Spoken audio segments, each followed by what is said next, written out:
राम पंढरीनाथ भगवान की जय। माऊली ज्ञानेश्वर महाराज की जय।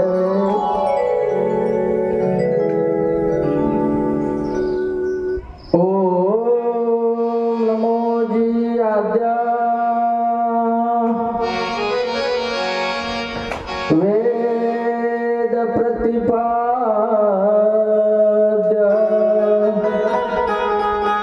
जय जय जी स्वसंवेदा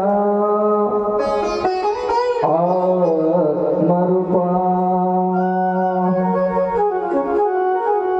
देवा तूच गणेशु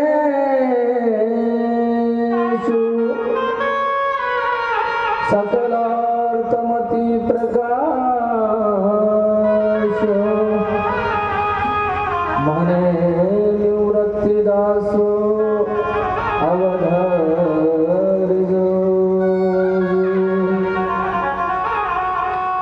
वसुदेव सुतं देवं कंसचाणूरमर्दनं देवकी परमानन्दं कृष्णं वन्दे जगद्गुरो।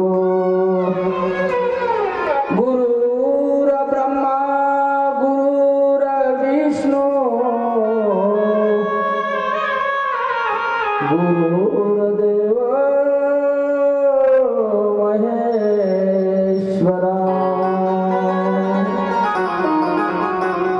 ब्रह्मानन्दं परं सुखदं केवलं ज्ञानमूर्ति द्वन्द्वातीतं गगनसदृश तत्त्वमस्यादिलक्षणम् एकं नित्यं विमलमचलं सर्वादिसाक्षिभूतं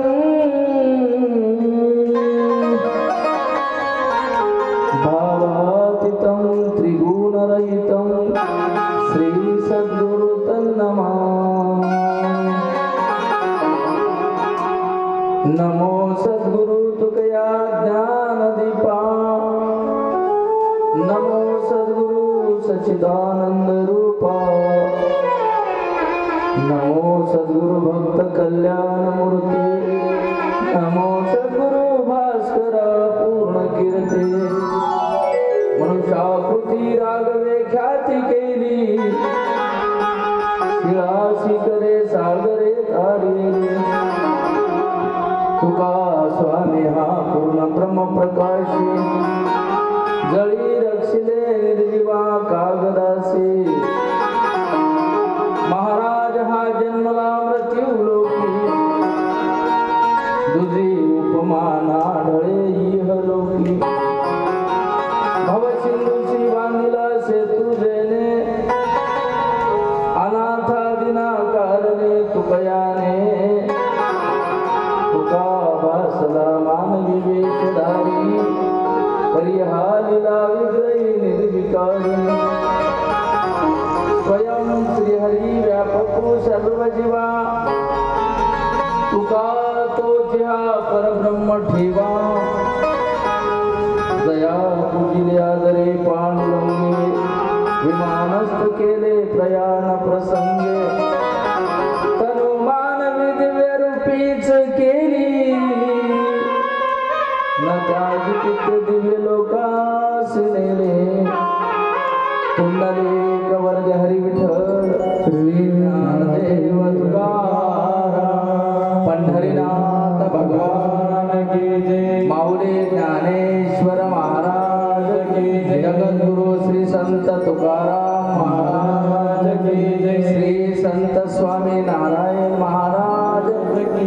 अवधूत चिंतन श्री गुरुदेव दत्तात्रेय महाराज की जय। पवन सुत हनुमान की बोलो सब संतन की जय।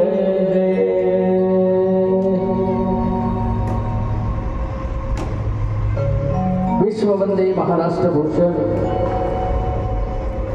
जगद्वंदनीय संत श्रेष्ठ संत शिरोमणी साधू जगद्गुरु तुकोबारा यांच्या जीवन चरित्राचा विषय हाताळत असताना आणि पूर्वरीय वैकुंठवासी परमपूज्य नारायण महाराज यांच्या 38व्या पुण्यतिथीच्या निमित्तानं हा सुरू असलेला सप्ताह आणि त्यातील 3ऱ्या दिवसाची ही कथा, 3ऱ्या दिवसाच्या कथेला प्रारंभ करीत असताना ग्रंथकर्त्यांनी श्रोते मायबापा पुढं कथा बघत असताना, कथा करत असताना भगवंताजवळ प्रार्थना केली की भगवान, ओम नमो जी विश्वव्यापका, भगवान तू कसा आहेस, विश्वव्यापक आहेस. ओम नमो जी विश्वव्यापका, तुझा व्यापकपणा विश्वाला धरून आहे. जगदवंदे ब्रह्मांड नायका, एकची असोनी अनेका, भाससी विश्वरूपी. भगवान तू एकच आहेस, पण जगामध्ये भक्ताचे काही प्रकार पडतात. देव एकच आहे, पण काही देवाचे भक्त आहेत, काही दैवतेचे भक्त आहेत, काही राजाचे भक्त आहेत, काही महाराजाचे भक्त आहेत, काही पोतराजाचे भक्त आहेत. अनेक क्षणदर्शनामध्ये जितके संप्रदाय आहेत तितके भक्तही वेगवेगळे आहेत. एखाद्याच्या मनात खंडोबाचं आदर स्थान आहे किंवा मर्याईचं, पोचाईचं, यक्षिणीचं, शंकिनीचं, डंकिनीचं जे भक्त आहेत त्यांची भक्ती त्याच्यावर जरी असली तरी तुझा रहिवास मात्र त्या ठिकाणी आहे. जगाच्या दृष्टिकोनातून, जगातल्या सर्व भक्तांच्या दृष्टिकोनातून, नजरेतून देव जरी वेगळा असला, एकची असोनी अनेका, भाससी विश्वरूपे. तू एकच आहेस, पण एकातून अनेकत्व दिसतोस. पण भक्ताला भक्तपणा सिद्ध करायचा असेल तर अनेकातून एकत्वाकडे जावं लागते. आम्हाला जगाच्या पाठीवर अनेक विविध वस्तू दिसतात, वेगवेगळ्या नमुन्याची देव दिसतात, पण हळूहळू हळूहळू भक्तीचा शोध आणि बोध घेत घेत घेत घेत आम्हाला वैखरी वाचन भगवंताचं चिंतन करता करता आमची सुरुवात भगवंताचं भजन वाचन करता करता, वैखरी वाचन करता करता, ज्ञानदेवा मौन जपमाळांतरी धरोडी श्री हरी जपे सदा. ज्याप्रमाणे माऊलीने भगवंताचं चिंतन केलं, कसं केलं, कुठलाच अवयव शरीराचा कधीच माऊलीचा हल्ला नाही. जिव्या रटे न राम, महाराज म्हणले हम बैठे आराम, आम्ही आरामाने बसलो पण आमचं चिंतन चालू आहे म्हणले महाराज माऊली. या अवस्थेपर्यंत भक्ताला जायचं आहे. सुरुवात वैखरी वाचन करायची आहे. वैखरी वाचन करता करता आम्हाला वैखरीतून मध्यमा वाचा, वाचेचे 4 प्रकार पडतात,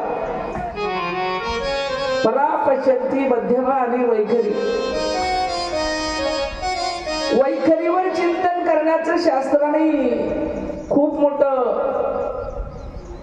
कारण किंवा परिणाम सांगितले. वैखरीने कलियुगी उदार हरीच्या नामे वैखरी वाचेचा जप जरी केला तरी आमचं चिंतन होते, पण खऱ्या भक्ताचे लक्षण सांगत असताना वैखरी वाचेतून तोच होत असलेला जप मध्यमेमध्ये जावा. मध्यम वाचाच्या नंतर पुढे गेल्यावर पश्चंती वाचेमध्ये तो जप जावा आणि पश्चंती वाचेच्या नंतर परेमध्ये जावा. आणि आपण करीत असलेलं चिंतन एकदा का परेमध्ये गेलं की मग मात्र आपल्याला भक्ताची अवस्था कशी होते महाराज. जे जे दिसे भूत ते ते मानिजे भगवंत, ही अवस्था त्या भक्ताला येते. आणि म्हणून भगवान भक्ताची अवस्था ही करून घेण्यासाठी तू काय करतोस. एकची असोनी अनेका भाससी विश्वरूपी, आपणची झाला घराघर भरोणी उरला महीवर, अनुरेणूतून करी संचार विश्वनाटक नटावया. अनुमध्ये तुझाच रहिवास आहे आणि रेणूमध्ये अर्थात या जगामध्ये डोळ्याला न दिसणारी जी वस्तू आहे त्याला अनु म्हणतात. सूक्ष्मदर्शी यंत्रानं तिला बघावं लागते. इतका सूक्ष्मात सूक्ष्म तू आहेस आणि जगामध्ये तुझ्या एवढं मोठंही काही नाही इतका तू मोठा आहेस. आणि म्हणून विश्वव्यापक नटावया, जगाचं नाटक जगाला दाखविण्यासाठी तू नाटक करतोस. काव्यकार म्हणतो. आणि म्हणून ह्या तुझ्या नाटकामध्ये आपणची झाला धराधर भरोणी उरला महीवर, अनुरेणूतून करी संचार विश्व नाटक नटावया. आणि म्हणून हे विश्वाचं नाटक नटवीत असताना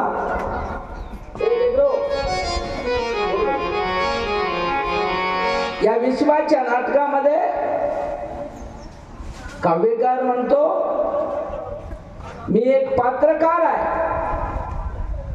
या जगाच्या नाटकात मी एक अल्पायुषी एक क्षणभर पात्र करण्याचं काम माझ्याकडे आहे. नाटकाचा भाग ज्यावेळेला काव्यकार सांगतो त्यावेळेला नाटक सादर करत असताना महाराज पात्र करणाऱ्यापेक्षाही मागून पडद्याच्या पाठीमागून दिग्दर्शन करणारा फार महत्वाचा. शंकरराव तुम्ही केलेत नाटक. पडद्याच्या पाठीमागे राहून पुढं पात्र करीत असलेल्या पात्राला टचिंग करणारा जे मास्तर आहे की नाही दिग्दर्शक, कसं करावं त्याचं कथा लिखाण करणं हे सगळं करणं ज्याच्याकडे राहते. कमाल एक आहे ज्यानं दिग्दर्शन करते ज्यानं पात्र वटवून घेते ते मात्र पडद्याच्या पाठीमागे त्याचं प्रदर्शन होत नाही महाराज. प्रदर्शन कोणाचं होते ज्यानं पात्र वटवालंय की नाही त्याचं होत. पण भानगड अशी आहे ज्यानं पात्र वटवालाय त्याच्या पात्रावर त्याचाच भरोसा नसते म्हणून महागल्या टचिंग मास्टरची गरज पडते. यानं जिथे कुठे थांबला की त्यानं पाठीमागून टच करते आणि त्यावेळेला याचं पात्र वटते.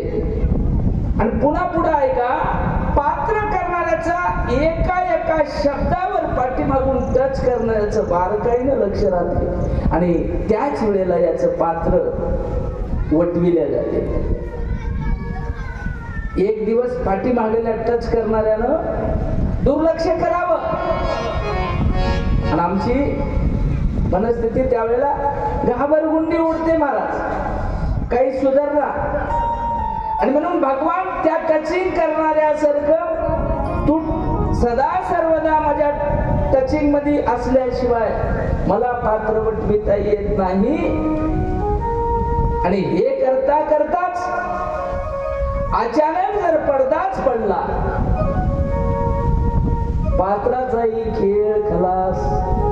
आणि म्हणून आमचं नाटक, आमचं पात्र वटवीपर्यंत जर पडदा अचानक पडला, कोण दिवस येईल कसा कोण जाणतो. आणि म्हणून 10, 12, 15, 16, 25 किती मरती रे, मागे मेले पुढे मरतील, कोण करील याची गंती रे. बाळात्यात मेले महाराज काही, जन्मलेल्या दिवसा काही गेले. कालांतरानं विधी लिखित जितकं आमचं आयुष्य आम्हाला मिळालंय, तितकं आम्हाला भोगल्यावर एक ना एक दिवस नाटकाचा ह्या पडदा पडणार आहे. आणि म्हणून काव्यकार भगवंताच्या चरणी हात जोडून नम्र प्रार्थना करतो की भगवान, माझं नाटक पूर्ण होऊ दे, माझं पात्र पूर्ण करून घे. जगाचं नाटक तुझ्या हातात आहे आणि कोण्या दिवशी पडदा टाकशील नेम नाही. आणि म्हणून पडदा पडण्याच्या आधी माझं पात्र वटवून माझ्या पात्राला सिद्धीला नाही. आणि म्हणून काव्यकार म्हणतो ही एक कथा करण्याचं पात्र मी करीत आहे आणि या पात्रामध्ये अचानक मधीच पडदा टाकू नको. हात जोडून विनंती. पर्यायानं काव्यकारानं भगवंताकडे विनंती केली. त्याच्या स्वतःसाठी नाही महाराज, हे सगळं आपलं होय आणि आपलाही एक ना एक दिवस असाच पडदा पडणार आहे. आणि ते पडदा पडण्याच्या आधीच आम्हाला, मी काल सांगून गेलो, एवं मनुष्य देहाचे अनिवार्य मरण केव्हा येईल ना कळे जाण, यालाही पूर्वीचा पण निज स्वार्थ जाण साधावा.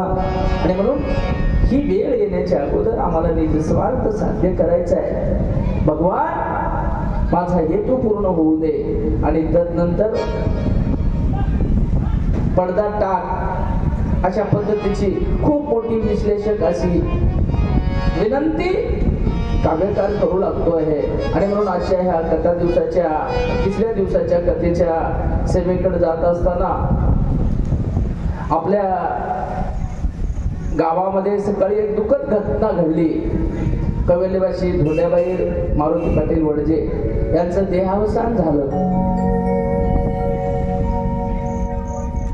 तिच्या पाठीमाग तिच्या पश्चात असलेल्या परिवारावर एक मुलगा, आमचा वर्गमित्र रामराव पाटील वडजे आणि यांची आई आज आपल्यातून निघून गेली. आणि वडजे परिवारावर शोक कळा पसरली. प्रसंग असाच आहे महाराज आपल्या कथेमध्ये. निवृत्ती ज्ञानदेव सोपान मुक्ताबाई आई वडील निघून गेले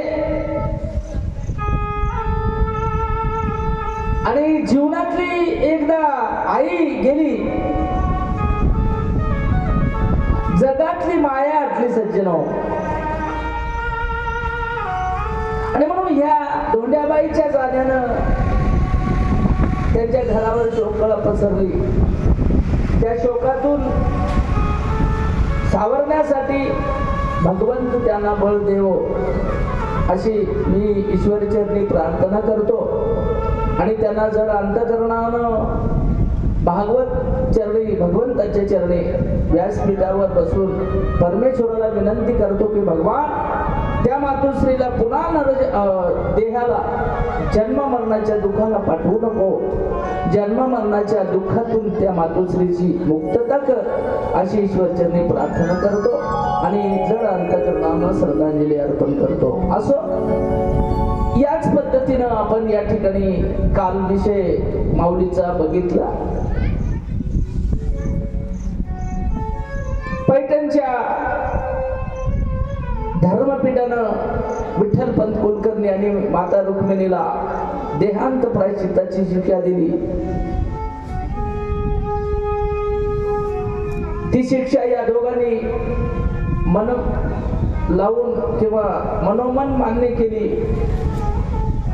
आणि देहांत प्रायश्चित्त भोगलं महाराज. ही कथा खूप फार मोठी करुणा रसात आहे. मी तुम्हाला काल सांगून गेलो, ही कथा जितकी बारकाईनं वर्णन करसाल तितका या ठिकाणी करुणारस निर्माण होते. आणि करुणारस तुमचा विषय नाही, मलाच आवरणा हंबरडा फुटते. आणि म्हणून जास्तीचं त्या करुणा रसामध्ये जायचं नाही. मला तुम्हाला एकच सांगायचं आहे, माऊलीचं वर्णन केल्याच्या नंतर आज आपल्याला करुणा रस निर्माण होऊन आपल्या डोळ्यातून गळगळ गळगळ अश्रू येतात.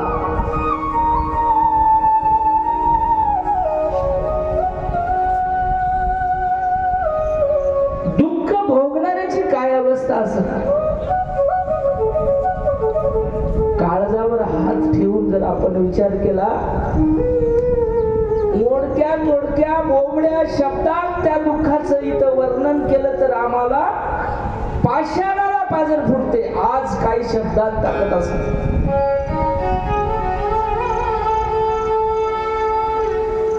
विचार करावा आपण, या परिस्थितीतून जाणाऱ्याची काय अवस्था असत. काय त्या माणसानं त्या जीवानं दुःख भोगलं असत.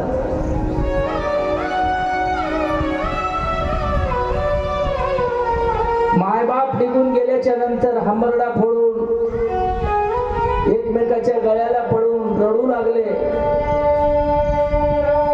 निवृत्तीनं सांगितलं, रडू नका, तुमचा सांभाळ करायची जिम्मेदारी माझी राहील, चिंता करू नका. मुक्ताई 6 वर्षाची, सोपानदेव 8 वर्षाचा, ज्ञानदेव 10 वर्षाचा. तीनही भावंडाला सांभाळायची जिम्मेदारी कुटुंब प्रमुखाच्या नंतर त्याच्या नंतरचा जो कोणी कुटुंब प्रमुख असेल त्याच्यावर पडते. आणि ती पडली. आणि निवृत्तीनं सांगितलं, ज्ञाना मी तुला माईचं प्रेम देईन, बापाचं प्रेम देईन. सोपानालाही सांगितलं, मुक्ताईलाही सांगितलं, मुक्ते रडू नको. सर्वांना जवळ घेतलं. ह्या मोहातून बाहेर काढलं. या ठिकाणी जन्माला आल्याच्या नंतर महाराज जगाचा कल्याण, जगाच्या कल्याणा संतांच्या विभूती, देह कष्ट भीती परोपकारे, जगाला अज्ञान अंधकारातून तारून नेण्यासाठी अवतार झाले. सखा माझा ज्ञानेश्वर महाविष्णूचा अवतार आहे. पण जगराहटीप्रमाणे जे वर्तणूक करावं लागते ती करावंच लागते. आणि निवृत्तीनाथानं सांगितलं, बाबा या ठिकाणी जन्माला आल्याच्या नंतर हा नासिवंत देह इथं सोडावाच लागतो. प्रत्येकाला जावंच लागते. आणि म्हणून माता पिता गेले, खेद करू नका. समज दिली, समजून सांगितलं. मुक्तेलाही म्हणले, मुक्ते रडू नको. तुझ्या माऊलीलाही सांगितलं. पुन्हा मुक्तेच्या डोक्यावरून हात फिरवला, हनवटीवरून हात फिरवला आणि सांगितलं, मुक्ते तुझी आई मी होईल. जगाची आई होऊन आलेला अवतार एका मुक्ताईची आई का होणार नाही हो. अशा पद्धतीनं देहांत प्रायश्चित्ताची शिक्षा विठ्ठलपंतांनी रुक्मिणीनं भोगली. हळूहळू दिसा मासा कामाला लागले. माऊलीनं माधुगिरी मागून आणली, 4-5 घरी माधुगिरी मागायची, कालचा विषय मागून आणली आणि एक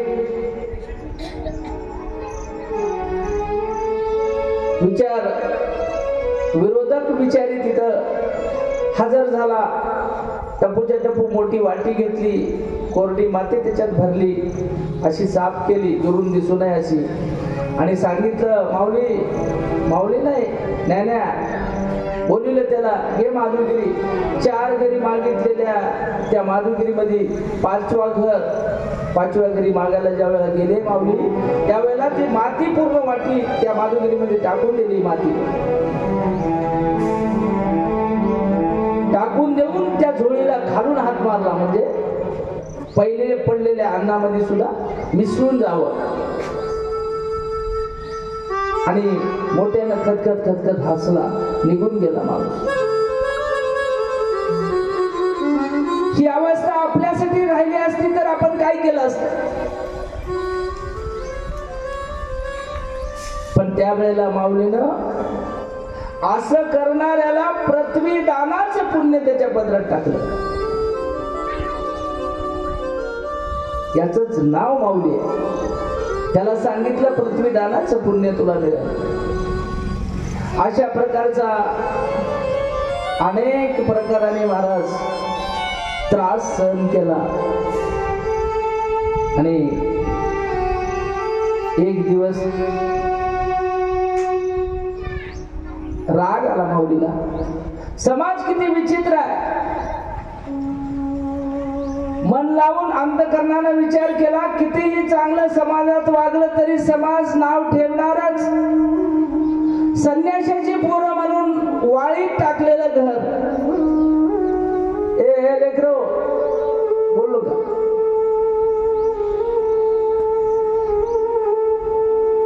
माऊलीनं काळजावर हात ठेवून विचार केला, महाराज एखाद्या अनवाणी माणसानं, अडाणी माणसानं अजाणतेपणानं जर त्रास दिला असला तर माणूस निमूटपणानं भोगते, त्याला कळना झालंय. पण आळंदी मधल्या प्रतिष्ठित प्रमुख म्हणून घेणाऱ्या लोकांनी सुद्धा कळते त्यानं त्रास दिला, काही नाविन्य नाही, त्याला कळला म्हणून बोलायला वाटते. पण सगळा परिसर धर्मपीठ ज्याला शाना म्हणते, असे लोक सुद्धा त्रास देऊ लागले. माऊलीनं विचार केला, येड्याईनं सतीलं तर सतीलं अडचण नाही, पण शान्या सुरत्या समजदार ज्ञानी लोकांनी सुद्धा आम्हाला त्रास द्यावा. ए तिथं जावं कोणतरी एकदम अकमा व्यापारी ते तिथं हटवा, ते डिस्टर्ब करायला तिकडे पळवा. आणि असाच विचार करीत महाराज एका दिवशी आपल्या झोपडीत आले. झोपडी होती, सिद्ध बेटात राहत होते. झोपडीत आले, झोपाटा काढला महाराज, मध्ये गेले आणि मधून पुन्हा झोपाटा लावला. ताटी, शास्त्रानं त्याला काय म्हणले, ताटी म्हणले. लावून बसले आणि जगाचा विचार सुदेवाड ते नाही, ते हाकून देऊ एकदा.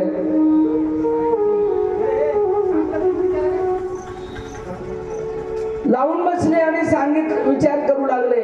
मुक्ताई बाहेर होती, ते टाकलेल्या झोळीत माती टाकली होती की नाही, त्या अन्नामध्ये मिसळलेलं स्वयंपाक बाजूला करू लागले, निसू लागली. माती जितकी बाजूला करायची, काची बाजूला होते महाराज, माधुगिरी टाकलेली माती बाजूला होते का? होत नाही. पण जमल त्या पद्धतीनं सार आणि असार बाजूला करण्याचा मुक्ताईनं प्रयत्न केला. आणि हे करता करता माझा ज्ञानदादा मध्ये जाऊन बसलाय. लक्षात आलं मुक्ताईच्या, मुक्ताई वयानं लहान होती, पण ज्ञान तिचं वयापेक्षा जास्त होत तिला. मुक्ताई भविष्यात कवयित्री झाली, काव्य लिहिलं तिनं, बुद्धी होती. त्यावेळेला तिनं विचार केला, ज्ञानदादा असं ताटी लावून मध्ये बसल्यावर जमना म्हणले. आणि त्यावेळेला मुक्ताईनं ताटीचे अभंग केले. मावस खूप मोठा विषय आहे. आता त्याच्यावर बोलाय गेलं ताटीच्या अभंगावर तर ते ज्ञान आपल्यासारख्या तोकड्या लोकांना काय सांगता येते. ब्रह्मज्ञानाचं गुह्य त्या ठिकाणी मुक्ताईनं सांगितलं ज्ञानदादाला. आणि म्हणले, दादा योगी पावन मनाचा, साही अपराध जनाचा. ज्ञानदादा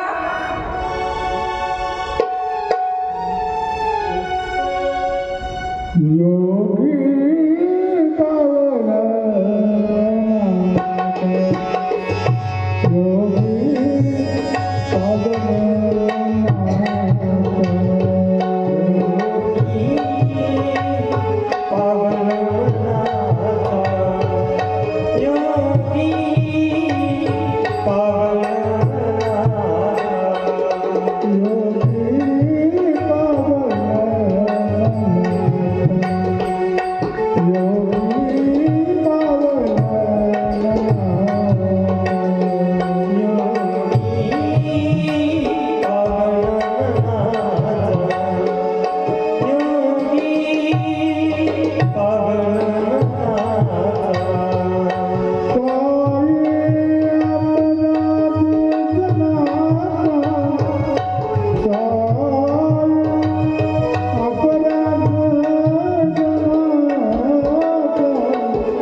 आता मात्र मुक्ताई कठोर झाली. दादाला सांगितलं, ज्ञानदादा असं केल्यावर जमत नाही.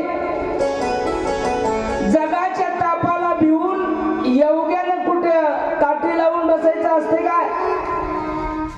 अरे तू योगी आहेस,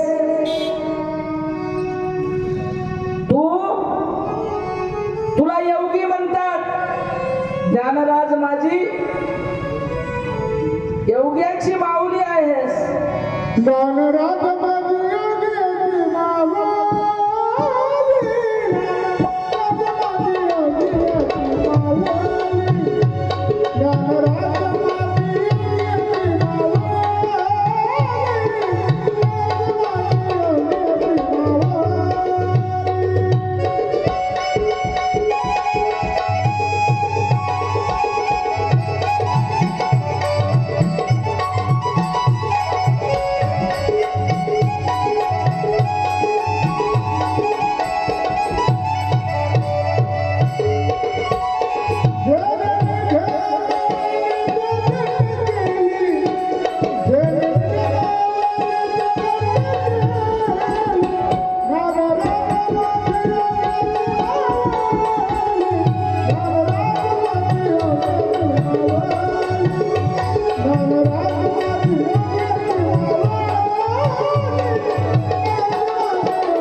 माऊलीनं मुक्ताईनं सांगितलं, ज्ञानदादा तू योगी आहेस आणि योग्याचं मन कसं असावं, पावन असावं.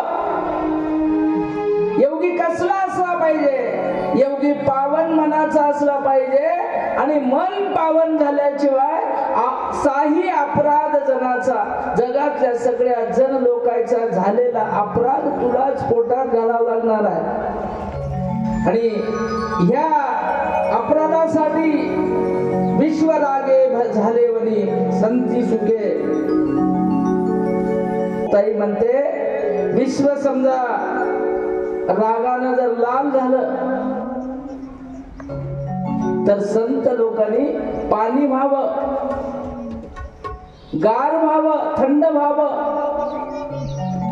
लोकांच्या शब्दाला आपण बळी पडू नये. कळत्या जीवानं, कळत्या माणसानं असं लोकांना बोलल्यावर येड्या माणसाला राग आला तर जमते, पण तू योगी आहेस, जगाचा उद्धार करण्यासाठी तुझा अवतार आहे आणि तुला असं येड्यावणी केल्यावर कसं जमल. पाठची बहीण किती वर्षानं लहान आहे, 4 वर्षानं लहान आहे ज्ञानदादापेक्षा. मध्ये सोपान 2 वर्षांना मोठा आहे, लहान आहे आणि 4 वर्षांना मुक्ता लहान आहे. 6 वर्षाची बाई 10 वर्षाच्या ज्ञानदादाला सांगते विश्वरागे झाले वनी सुखे संती भावे पाणी. विश्व जरी रागानं भरलं तरी संत ज्याला म्हणतात की मनाची एकाग्रता, मनाची निश्चलता, चपळता ढळू न देणे त्याला संत म्हणतात, त्याला योगी म्हणतात. आणि शब्दशास्त्रे झाले क्लेश संती मानावा उपदेश. जगातल्या कोण्याही लोकांना समजा एखाद्याने शब्द कठोर बोलले, एखाद्याने शिव्या दिल्या तर संतांना त्याचा उपदेश मानावा. या ठिकाणी कोणाच्या गाड्या सोडल्या असतील कृपया त्यांना विनंती आहे, अंतिम यात्रेला नेण्यासाठी त्याला अडचण होऊ नये. कृपया इथं या कोपऱ्यात कोणाच्या गाड्या असतील त्यांनी बाजूला घ्याव्यात. आणि मुक्ताई ज्ञानदादाला म्हणते विश्वपट ब्रह्मदोरा ताटी उघडा ज्ञानेश्वरा. ज्ञानदादा, अरे जगातली सगळी लोक कपडे घालतात, पण कपडा कुठून निर्माण झाला याचा विचार कोणी करत नाही. सुरुवातीला कापूस, कापसाच्या नंतर धागा बनते महाराज, आणि त्या धाग्यापासून एक धागा, 2 धागे, 3 धागे जोडत जोडत धाग्या अनेक धाग्याची एकत्रता झाली की त्यावेळेला वस्त्र बनते. आणि ते बनलेलं वस्त्र असं त्याला कलर देऊन आमच्यापर्यंत कंपनी आणून देते. पण जग किती आंधळ आहे म्हणली मुक्ताबाई. दिसणाऱ्या कपड्याच्या रंगाकडे बघूनच रंगाचं कौतुक केलं जाते, त्याच्यामध्ये असलेला जे दोरा आहे त्याचं ध्यान मात्र कुणाला येत नाही.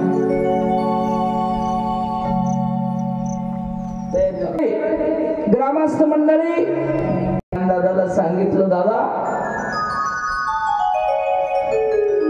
विश्वपट ब्रह्मदोरा ताटी उघडा ज्ञानेश्वरा.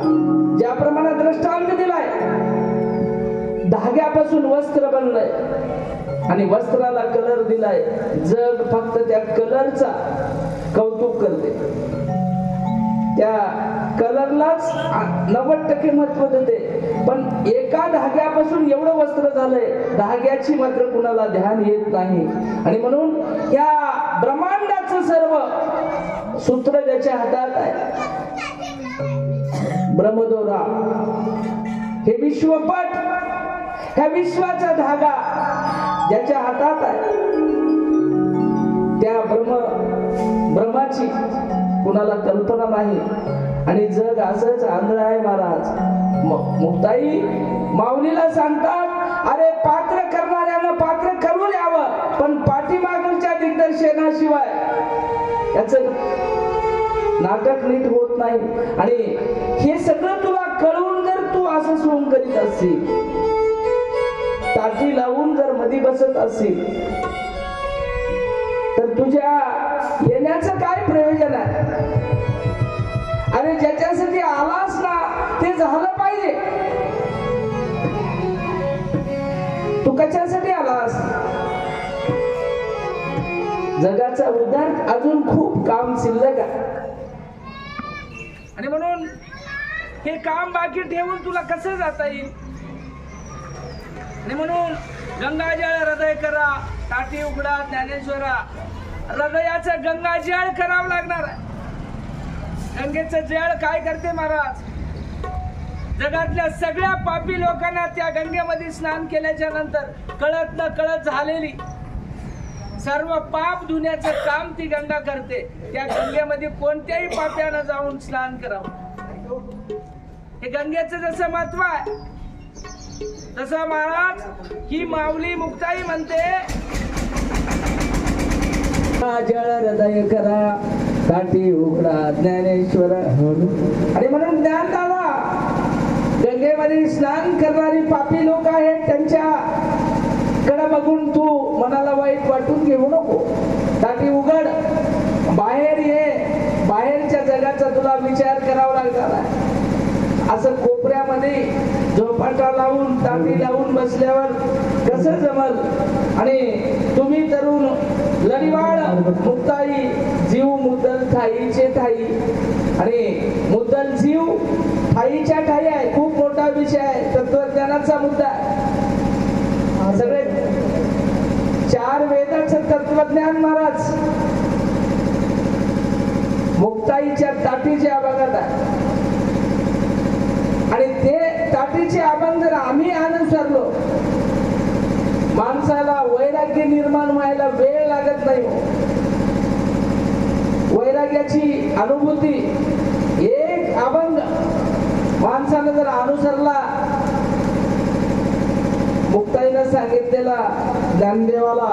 आणि तुम्ही तरुण विश्वतारा, मुक्ताई म्हणते दादा तुम्ही तर तराच, पण नुसतं तुम्ही तारून फायदा नाही. तुम्हाला विश्व तारायसाठी आलेला आहात. विश्व तारण्यासाठी तुम्ही संकल्प केलेला आहात. आणि म्हणून तुम्हाला विश्व तारायचं आहे. आणि अशा पद्धतीनं ताटीचे पूर्ण अभंग मुक्ताईनं गायले. आणि आता माऊलीला काही सांगायचंय काही, पण आपल्या तुलनेमध्ये मुक्ताई कवयित्री होती, काव्यकार होती, दिमागबाज बाई होती. मला सांगा, जगाची माऊली असणाऱ्या ज्ञानेश्वराला मुक्ताईनं ज्ञान शिकवावं. अरे अरे वा. थोडी आम्ही समीक्षा जर केली, अहो जगात एखादी शाना आहे, आता जगात त्याच्यापेक्षा शाना कुणीच नाही. अशा शाण्याचा सुद्धा शानपणा बाजूला ठेवून त्याचा मूर्खपणा ऐरणीवर घेऊन त्याच्यातला मूर्खपणा बाजूला काढावा. वास्तविक मूर्खपणा आपल्याला म्हणता येणार नाही, पण विकल्प आहे. मुक्ताईनं सांगितलं दादा असं चालत नाही. आणि म्हणून विनंती केली, माऊलीला विषय पटला. अख्ख्या जगाची इज्जत महाराज मुक्ताईच्या ओटावर होती. त्यावेळेला मुक्ताईनं सांगितलं ज्ञान दादा पूर्ण जगाचा नाश होईल, सामान्य जीव पुन्हा 184च्या फेऱ्यात पडतील. आणि मग तुम्ही एवढा राग करून कसं चलल? तुम्हाला यांच्या उद्धारासाठी आला.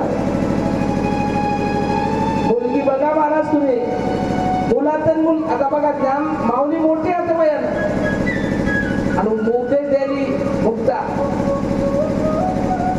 घरात आमच्या प्रसंग सांगतो तुम्हाला. एका घरी एक मुलगा आणि एक मुलगी राहावा, आणि एका सोयरे येऊन जहाजात बसावं. आणि आमच्या सारख्यानं माईनं त्या घरच्या मुलीला 5 रुपयाचा ठोकळा आणि एक गिलास देवा बाई, डेअरीवर जाऊन दूध घेऊन ये. ते बाई, ते लेकरू 6 वर्षाची मुलगी, त्या दिलेल्या माईनं 5 रुपयाचा ठोकळा आणि गिलास घेऊन डेअरीला जायचंय तिला, बार काय नाही का. ती मुलगी, मुलीची जात काय करते, दिलेला ठोकळा डाव्या हातात धरते आणि घेतलेला गिलास पदराखाली धरते. मुलीची जात काय करते, दिलेला ठोकळा डाव्या हातात धरते आणि गिलास आपल्या झग्याच्या पदराखाली धरते आणि सोयऱ्याला न दिसू देता ढाजतून दूध आणायला जाते. हीच प्रक्रिया मुलाला करायला लावा. ते ठोकळा त्या गिलासात टाकते, मोठ्यानं असं वाजीत ढाजतून बाहेर. तुमचं आमचं सगळ्या जगाचं हेच. मला सांगायचं काय, मुलगी जरी लहान असली तरी घराण्याची इज्जत कशी राखावी हे तिला अनायासे संस्कारानं शिकायला मिळते. आणि तेच पुरुषाची जात असू द्या, ती डाव्या हातातला ठोका त्या गिलासात टाकते, वरून हात असा धरते, गळगळ गळगळ घुंगरावर वाजीत घालतून बाहेर निघते. दृष्टांत संपला महाराज, पण हेच सिद्धांत आहे.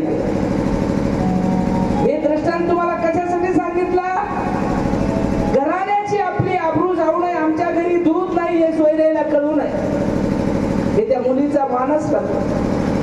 तसंच आहे महाराज. माऊलीला मुक्ताई सांगते, जगाची इज्जत घालू नका. जगाची म्हणण्यापेक्षा सर्वसामान्य जड जीवाचा उद्धार करायचा आहे. तुम्ही जर दुर्लक्ष केला तर या जीवाची पुन्हा लक्ष जमण्याची जी सुरुवात होईल. आणि म्हणून माऊलीनं तिचं मनोगत ऐकलं महाराज. भावा बहिणीचा समाज आहे आणि भाऊ किती क्रोधिष्ट झाला, किती रागे भरला तरी बहिणीचं शेवटी भावाचे बंधूचे काय नाते, आता खूप मोठा विषय आहे, मान्य केलं. विषय बी खूप मोठा आहे, मान्य केलं. ताटी उघडली महाराज, बाहेर आले, प्रसन्न मन झालं. एखाद्या प्रकरणावर जर तोडगा निघाला की नाही महाराज, मग प्रकरण कुठलंही असू द्या, तोडगा निघाला की माणूस वेगळ्या वातावरणात प्रवेश करते. पाठीमाग होती ती परिस्थिती आता राहिली नाही. समजदारी घेतली, ताटी बाजूला केली आणि बाहेर आले आणि मुक्तेच्या डोक्याहून हात फिरविला. म्हणले, मुक्ते काय बोलतेस गे तू? ब्रह्मज्ञा आश्चर्य केलं महाराज. आणि मुक्ताईनं हे सांगत सांगत एका नराधमानं, एका दुष्टानं त्या झोळीमध्ये माती टाकलेलं अन्न होतं, ते निवडून ठेवलेलं अन्न होतं, बाहेर आल्याबरोबर समजलं आणि ज्ञानदादाला जेवायला वाढलं. काय जेवायला तरी काही पोटभर आहे का? अहो, आमच्या पाठीमागे आमच्या घरातली माणसं सांगतात, आम्हाला भाकर खायला मिळाली नाही. 1976चा दुष्काळ, त्याच्याही अगोदरचे 3 दुष्काळ. पंढरी बाबा तुम्हाला अनुभव आहे? तरोटा खाल्लेली माणसं आज आम्हाला साक्षी देतात, साक्षीदार आहेत. 750 वर्षाचा अनुभव आहे. काय अवस्था असेल महाराज? त्यात गावातला असा छळ. जेवायला बांधलं महाराज. ज्ञानदादा आणि मुक्ताई दोघांनीही जेवण केलं, तृप्तीचा ढेकर दिला. तर हे शरीर, हे पोट भरलं की नाही माहित नाही, कारण हे पोट भरायचं अन्न ताटात नव्हतंच, पण मन मात्र भरलं. आणि मन भरलं की नाही, भूक कमी होते, नाहीशीच होते. कालांतरानं मन भरलं सगळंच की भूकच नाहीशी होते महाराज. हे शरीराचा धर्म आहे. समाधान रित्या जेवण केलं. जेवण केल्याच्या नंतर निघाले काय या न्यायानं नित्यनेम म्हणून आपण या ठिकाणी छोटेखानी 4 ओव्या घेऊन आपल्याला समारोप कथेचा करायचे म्हणून अंतिम यात्रा 2 मिनिटांमध्ये निघणार आहे. कृपया लगेच तात्काळ आरती करा.